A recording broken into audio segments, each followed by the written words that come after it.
What is up, guys? It's time to talk some more Dexter. We got episode 6 of this 10-episode season last night with an episode that is titled Cats and Mouse. And 6 episodes in, I'm still on the train. I still think this is another great addition to this season. I really enjoyed a lot of the storylines and what's going on. Do have a couple of concerns, do have a couple of things that I'm wearing a little bit thin on, but the good of this season and this episode so far outweighs my concerns or the things that are not really working for me. So per usual, I'm going to talk about the whole plot of the episode, kind of categorizing it in the main characters' different storylines. And so we'll start off, of course, with Dexter. And the episode kicks off with Dexter and Harrison getting ready to attend a funeral upstairs for Prudence, who was Blessing's mother. And the first thing about this whole sequence that I really loved was the callback to season 3 with him teaching his son how to tie a tie, which is the same sequence that he had towards the end of the season when he's getting ready for his wedding. And he's imagining Harry teaching him, and then his sister Deb comes in and does the exact same thing about the rabbit goes over the log, trying to outsmart the fox. I thought that was a really good little callback and a great moment between them. Again, I love how they integrate Harry. You guys know I'm a sucker for father-son stuff, but even just having Harry see this, kind of, technically, in our minds, he sees this. It was a really sweet moment of like 3 generations of Morgans. So I really enjoyed that. However, when we get to the actual funeral, I think I'm at the point where I'm really burnt out on Blessing and his family and everybody else. I just can't buy it. I mean, we're 6 episodes in. I said even in episode 2 that I thought it was a little ridiculous how friendly this guy was, where he's like, hey, did you know there's a serial killer out there that looks just like you? He's murdering U-Car drivers. Anyway, when it comes to my barbecue, I thought that was ridiculous, but as long as it leads to some really good character stuff, we can forgive a little bit of convenient writing. And I was willing to do that, but I still, 4 episodes after that, I'm just not buying how much Dexter has integrated into this family, how everybody's treating him like the white relative that they've always loved. He's been there for like 2 weeks. There was at least a line of dialogue that Harrison was like, how long have you known these people? And he's like, a couple of weeks. And he's like, dude, I've been in New York for like 3 months. I don't have anything like this. At least they acknowledged it, but I'm just not getting much out of it. Like, I don't really understand what the overall point, what Blessing's friendship to Dexter is adding, what he's learning from him. You get the whole thing where he's told to basically give a eulogy to Prudence, and he literally doesn't even know this woman. So it's not even Dexter, like with his lack of emotions that he used to have, where he has to like, okay, look around. How do I fake this? He literally doesn't know the woman. And so he's like, oh, I don't know. I miss her food. And so that in and of itself tells you everything. And so then you have a scene later on where a guy is trying to bring a bunch of ice, and Blessing just loses his shit about there being too much ice and kind of snaps at him and Dexter. Comes back later on, skipping ahead a little bit, but comes back later on to apologize to Dexter while he has the body of the Gemini Killer in his bathtub. And while I love the tension of having the body in the bathtub while all this is going on, again, I just don't really know what is being added with him coming downstairs, apologizing, and telling the story about how he was a child soldier. Like, does it give you a little bit more understanding of his character? Is it a sympathetic type of backstory? Yeah, sure. But how does it add to Dexter's storyline or Dexter's character arc? I'm really struggling to connect the dots with that. I don't think it's bad. It's not like every time it comes on, I'm just miserable and I'm rolling my eyes. I just don't really see the point of it. It feels like screen time that's being eaten up that I would rather see being given to all these other much more interesting and compelling storylines. So anything to do with Blessing, Prudence, the whole family upstairs, I just feel like it's really run its course. I'm sure we're going to get more of it. They're not going to do 6 episodes of having them in every episode and then just stop. But I just don't know why we have to spend so much time with them. Okay, that was a reason to get him an apartment, a place to stay, a place to hide out. Cool. We didn't need to see Blessing more than maybe 1 or 2 times after that. I don't know if he's going to eventually be in danger and that's going to be the person that they have to save by the end. Like, I don't know. But as of right now, that's the storyline that I'm the most bored with. But eventually you have Charlie, Uma Thurman's character, who's trying to hunt down Red, who Dexter is portraying himself to be, goes to the apartment and realizes nobody's been there in weeks because all the food and everything is rotten and molded over. And so she lets Prater know, who's Peter Dinklage, and eventually Peter Dinklage goes there himself and calls Dexter. And I liked Dexter's quick thinking on how to maneuver out of that situation. Because at first I was like, I feel like Dexter would be smart enough to know that if they broke into his house, they're probably going to do it again. And what's going to be his excuse for why he's not there? Like, it's going to be a big hole in his story. But immediately he's like, yeah, haven't lived there since the day that I found that envelope. Like, well, I like my privacy. Did you think that I was just going to hang out there where you guys could come and go as you please? Like, I was like, okay, that is a good explanation that makes sense. So I liked that. And he was essentially told, like, hey, tonight you need to be here at this meeting. We're having a little emergency meeting. And so we got yet another little group get together with everybody except for the two people that Dexter has either killed or got imprisoned. And essentially the whole conversation is about worrying about Lady Vengeance, Mia, and if she's going to keep quiet, what's going to happen. And David Dismalchian, the Gemini Killer especially, is somebody who's like, okay, I'm number one on the FBI most wanted list. Like, there's a lot of pull with her giving up information on me. She could have one hell of a deal. Like, how am I supposed to be comfortable with this? And Peter Dinklage, very much not bothered by any of it. He's like, yeah, this time tomorrow night, we're not even going to be worried about it. And what was interesting about that was the episode before this, when Charlie met her in the prison and said, we'll make sure that your stay here is short and comfortable. I, of course, knew that you could take that in a sinister way of like, we're going to end you while you're in prison. I actually assumed it was going to be something more along the lines of he's got so much pull in such high places that he was going to get her released. And it was just going to kind of be this way to further establish how powerful Peter Dinklage's character is and how dangerous he really is, where you could have a serial killer out there who's got national news coverage and he has enough pull to get her out of prison. That's where I assumed they were going.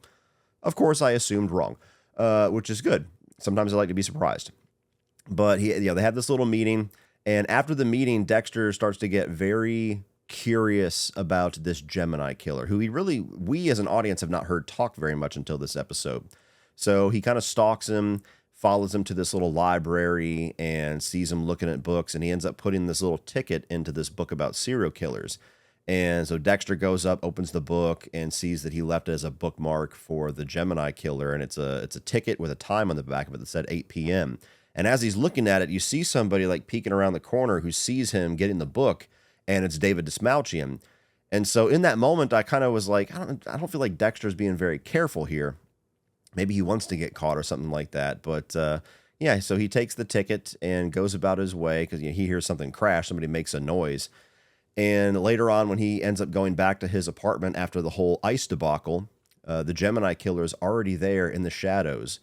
And I really liked their back and forth where Dexter essentially feigns just being like a super fanboy, where he's like, this is kind of embarrassing. I'm a huge fan. Like, I just wanted to check out what the fuck you were doing. And Gemini is such an arrogant, self-absorbed asshole that he totally feeds into it. He's like, oh, totally get that all the time. I so understand that. Dismalchian's performance was perfect for that character.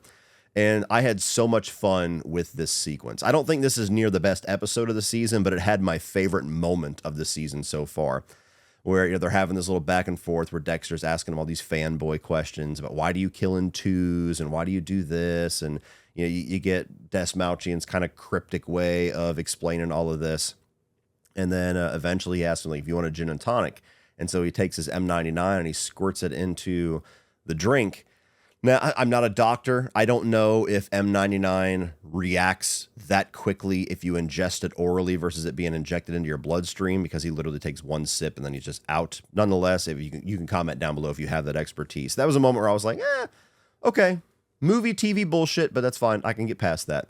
But you have a great moment where, Dexter mixes the drinks or whatever. He sets one in front of him and they go to do the little cheers thing, and Dismalchian switches the drinks back. And for a moment, I was like, oh, fuck, how's he going to get out of this? And I'm like, I bet he anticipated that.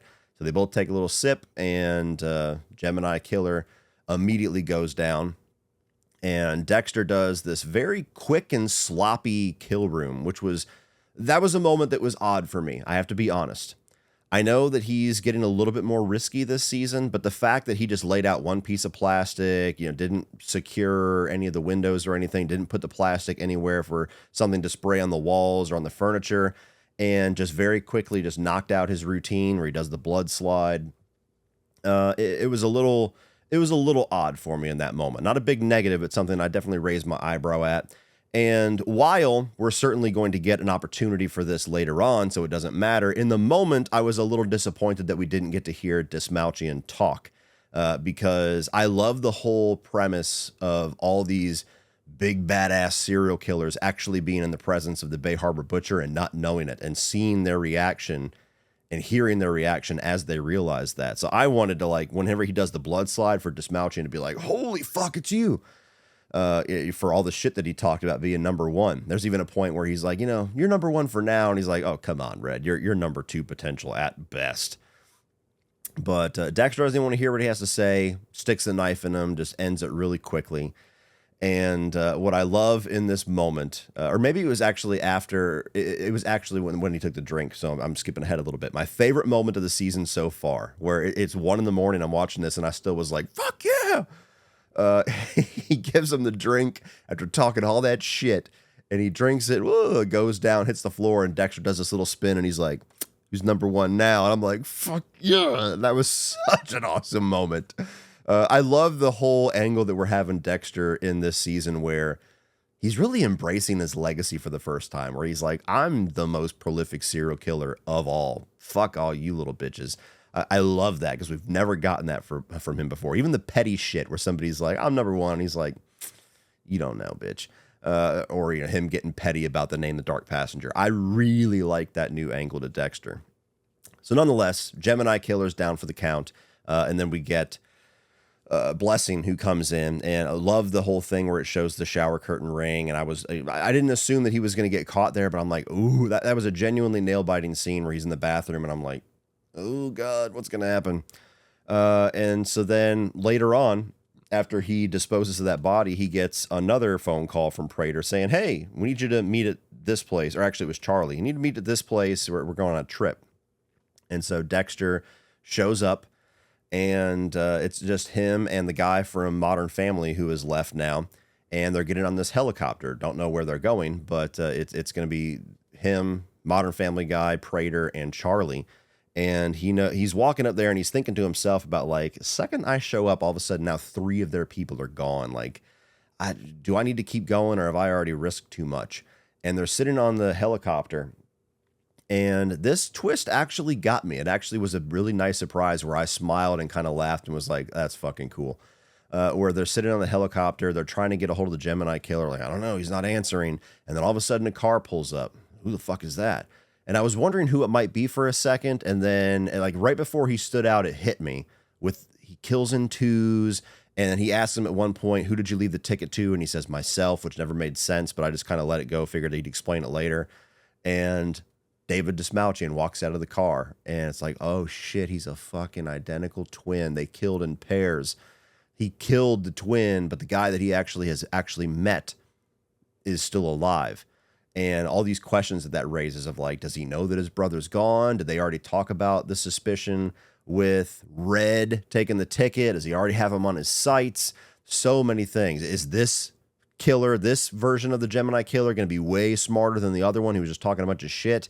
And, ending a line that's great, where he sits there, they kind of like half look at each other, and Dexter's like, fuck me.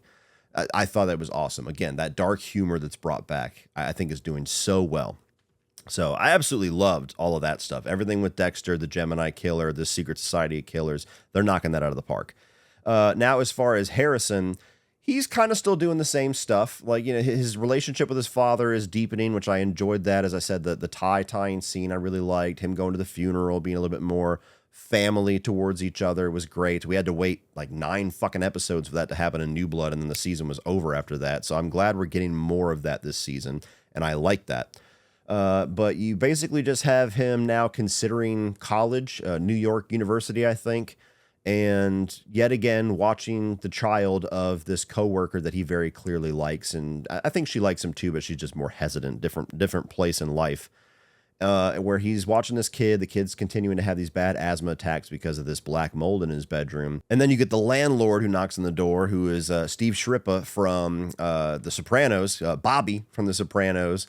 And he's a total fucking prick. Like, I want you to pay the rent. Well, you need to fix this black mold first. Well, I'll fix the mold when you pay the rent. And Harrison gets this vision of stabbing him in the eye with a fork, but stops himself. And So I'm curious what's going to happen with the landlord. Clearly, that's not going to be over. I don't think you bring in Steve just to have a quick little minute cameo like that.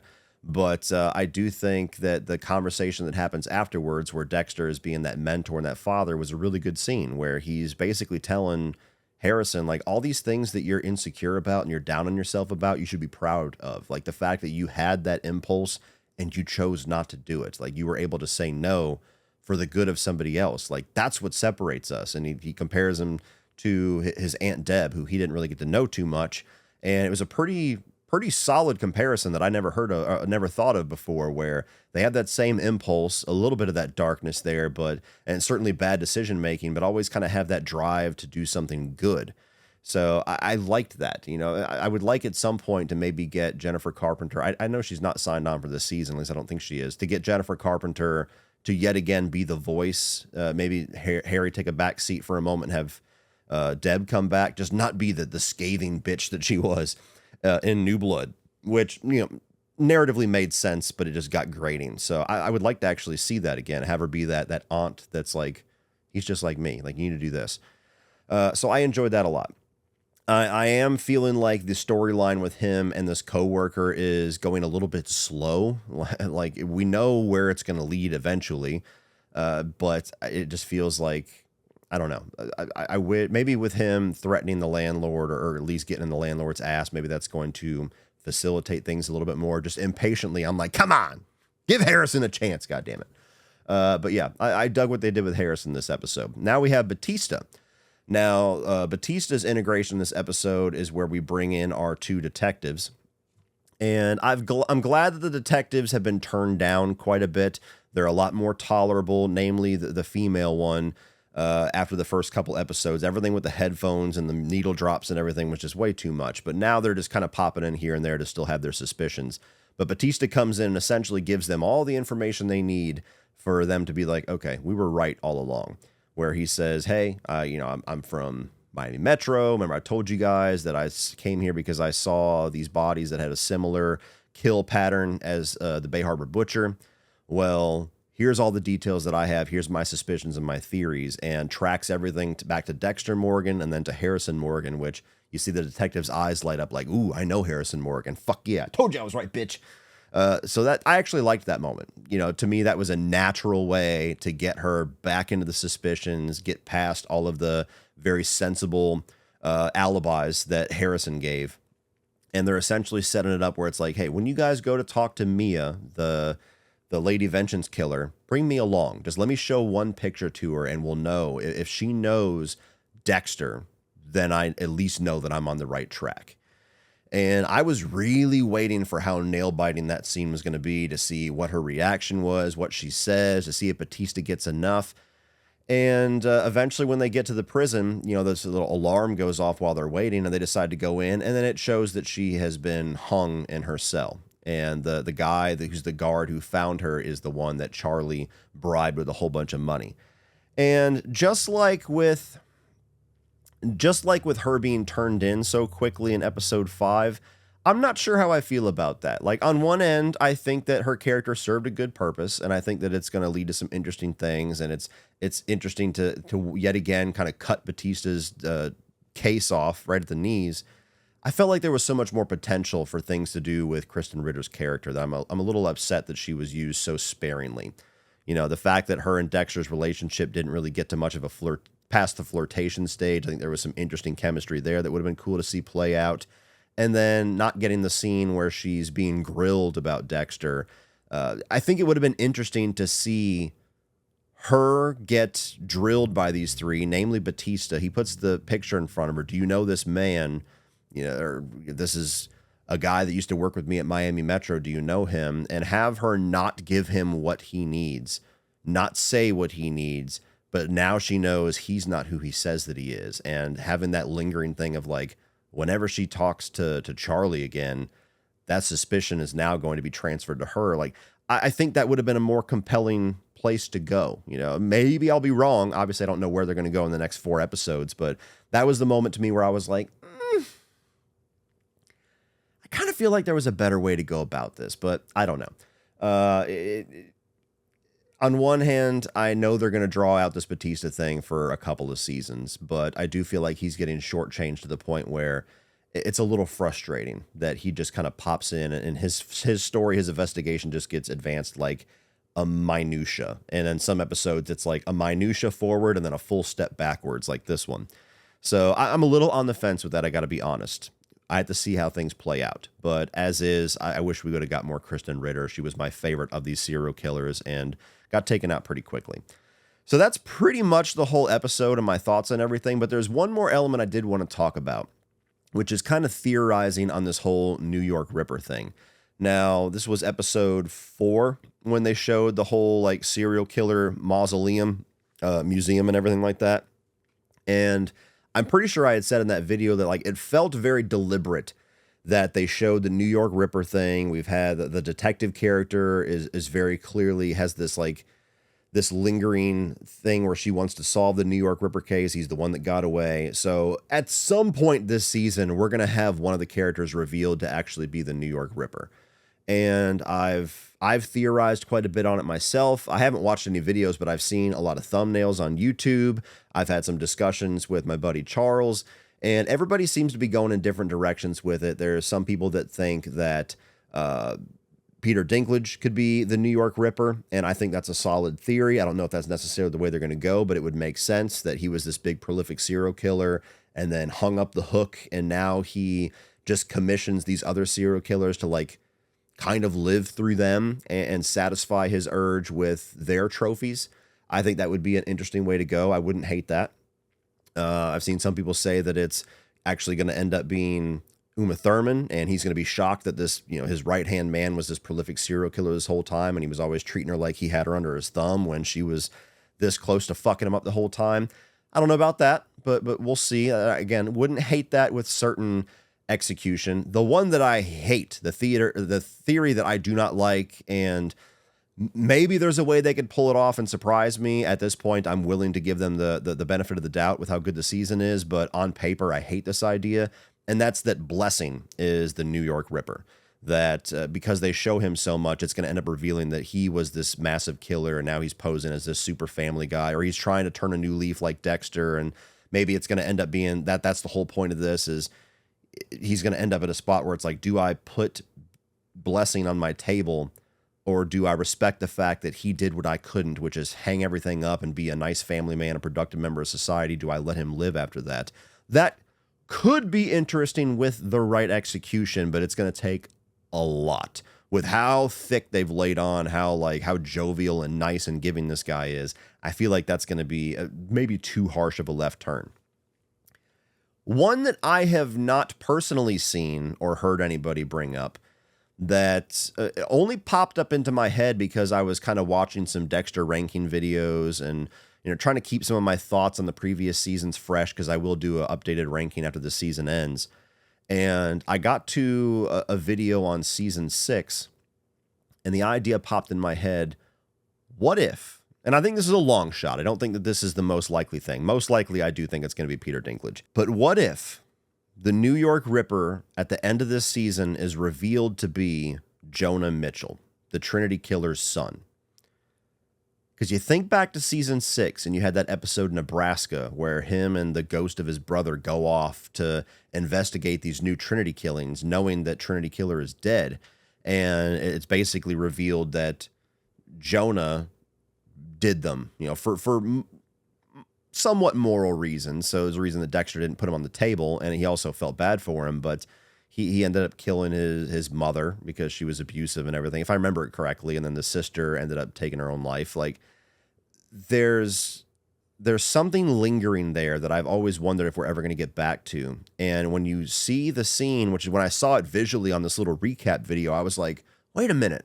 When he's in like the little Home Depot or wherever he works at, he's swinging this hook, and he's swinging it like he really knows that's what, like almost like that's his signature weapon, like the fisherman from I Know What You Did Last Summer. And when they showed the New York Ripper's weapon, it's basically a longer version of that hook. And I started thinking like, okay, I mean, that's a really easy, just like a visual thing to tie together, but let's go on that route for a second. If it ends up being Jonah Mitchell What would be the narrative purpose of bringing him back, and how would that add to the overall storyline? And I started thinking about how they could set up a season 2 where, like, let's say presumably by the end of the season, he's going to take out this entire secret society of killers, including maybe Uma Thurman, and I would say for sure the last person is going to be Peter Dinklage. And at the end, they tease who's going to be the big bad for season 2, and it ends up being the New York Ripper. If it's Jonah Mitchell, that's going to put Dexter and Harrison in a really interesting position where I think it would tie in really well and be very complicated for Dexter, especially given their past, because he has this father-son relationship with Harrison, and he understands how his darkness is transferred to his son, and he feels bad about that, and he feels responsible for that, and he feels like he's indebted to protect his son, and he killed the Trinity Killer, who never would have been this father anyway, but took away any chance of him having a father to do the same exact thing for him. So in a certain way, there would be like this guilt of Dexter should have been his father figure in his absence and was just never able to be. And so there's a complication there, as well as a complication with Harrison, who's trying to not be this killer and trying not to adopt the lifestyle of his father. But now there's this big serial killer who's been revealed out there, who is the son of the guy who killed his mother. And so he's going to have significantly less sympathy for this character, and to a certain degree might even have this murderous drive to take him out as a way to kind of make up for the fact that he never got to kill the Trinity Killer and never got to avenge his mother. So I don't know. That's a pretty out there theory, I have to admit. And I apologize if I end up being correct and I spoiled it for everybody because I thought about it. I apologize. I don't think it's going to happen, but it's a fun little theory, I think. Like, who do you guys think is going to be the New York Ripper? What do you think is going to be the significance of that? Put it in the comment section below. But yeah, I think it's going to end up being Peter Dinklage. That's the simplest answer, and sometimes the simplest answer is the correct one. But just going on a little bit of fan fiction, I thought that would be a really cool direction to go, where I imagine a scene towards the end of the season where there's a New York Ripper killing, and Dexter tracks down this person going, what the fuck, did I miss somebody in this group? And it's revealed to be Jonah. Whew, cut to black next season or something like that. I don't know. I think there's something cool there. So let me know all you guys' thoughts on this episode, what you like, what you didn't like, especially theorize down below on the New York Ripper thing. And we will talk about episode 7 when it airs in a week. Well, that's it for this one, guys. If you enjoyed that, click over here for all of my Dexter coverage so far. I've covered every single season. And then up here, I'm going to put my Dexter antagonist ranked for you to check out as well. Like, share, hit that subscribe button so you don't miss everything in the future. And as always, remember, opinions are like assholes, but that doesn't mean you have to be.